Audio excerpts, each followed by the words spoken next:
विष्णु की शक्ति वैष्णवी है। वैष्णवी अर्थात पालन करती। वैष्णवी का दूसरा नाम लक्ष्मी है। वैष्णवी का वाहन गरुड़ है। गरुड़ की कई विशेषताएं हैं। एक तो उनकी दृष्टि अन्य सब पक्षियों की तुलना में अधिक तीक्ष्ण होती है। जो दूर आकाश में ऊंची उड़ान उड़ते समय भी जमीन पर रेंगता हुआ कोई सांप, कोई सर्प मिल जाए तो वह उस पर बिजली की तरह टूटता है और क्षण भर में तोड़ मरोड़ कर रख देता है। गरुड़ की चाल अन्य पक्षियों की तुलना में कई अधिक तीव्र होती है। आलस्य प्रमाद उससे कोसों दूर रहते हैं। उसे जागरूकता का प्रतीक माना जाता है।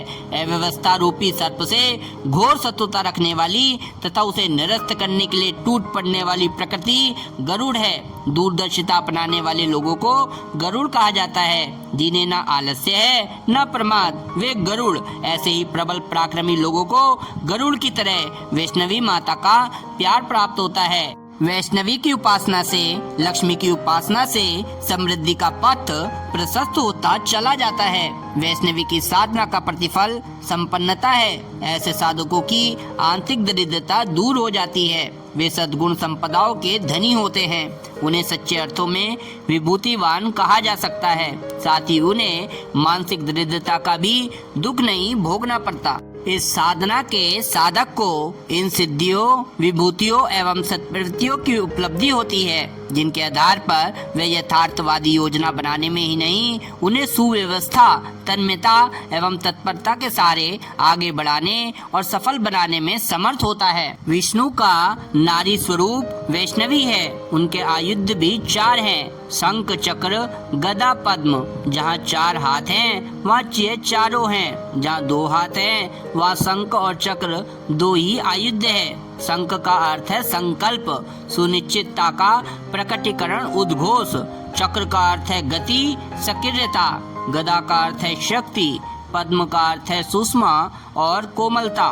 इन चारों को देव गुण भी कह सकते हैं।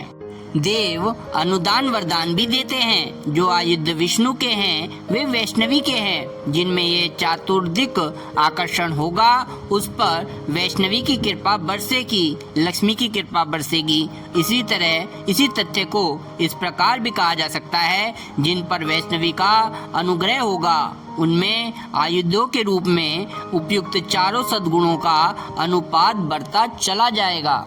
लक्ष्मी का अभिषेक 2 हाथी करते हैं। लक्ष्मी का जल अभिषेक करने वाले 2 गजराजों को परिश्रम और मनोयोग कहते हैं। उनका लक्ष्मी के साथ अभिन्न संबंध है। यह युग्म जहाँ भी रहेगा वहाँ वैभव की, श्रेय, सहयोग की कमी रहेगी नहीं। प्रतिभा के धनी पर संपन्नता और सफलता की वर्षा होती है और उन्हें उत्कर्ष के अवसर पग पग पर उपलब्ध होते हैं। लक्ष्मी जी कमल के आसन पर विराजमान हैं। कमल कोमलता का प्रतीक है। कोमलता और सुंदरता सुव्यवस्था में ही सन्निहित रहती है।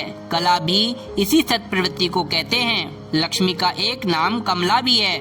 इसी को संक्षेप में कला कहते हैं। वस्तुओं को, संपदाओं को सुनियोजित रीति से सुउद्देश्य के लिए सदुपयोग करना, उसे परिश्रम एवं मनोयोग के साथ नीति और न्याय की मर्यादा में रहकर उपार्जित करना भी अर्थ कला के अंतर्गत आता है। उपार्जन, अभिवर्धन में कुशल होना श्री तत्व के अनुग्रह का पूर्वार्ध है। उत्तरार्ध वह है जिसमें एक पाई का भी अपव्यय नहीं किया जाता। एक एक पैसे को सुउद्देश्य के लिए खर्च किया जाता है। गायत्री के तत्व दर्शन एवं साधना कर्म की एक धारा लक्ष्मी है।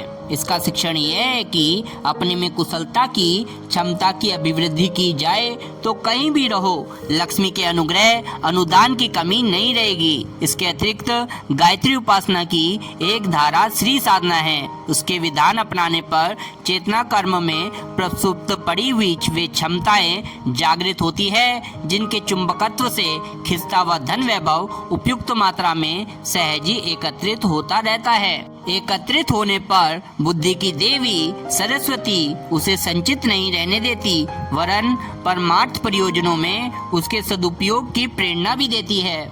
लक्ष्मी सौंदर्य की देवी है। वे जहाँ रहेंगी वहाँ स्वच्छता, प्रसन्नता, सुव्यवस्था, श्रमनिष्ठा एवं मित्रता का वातावरण बना रहेगा। गायत्री की लक्ष्मी धारा का आवाहन करने वाले श्रीवान बनते हैं और उसका आनंद एकाकी न लेकर असंख्यों को लाभान्वित करते हैं।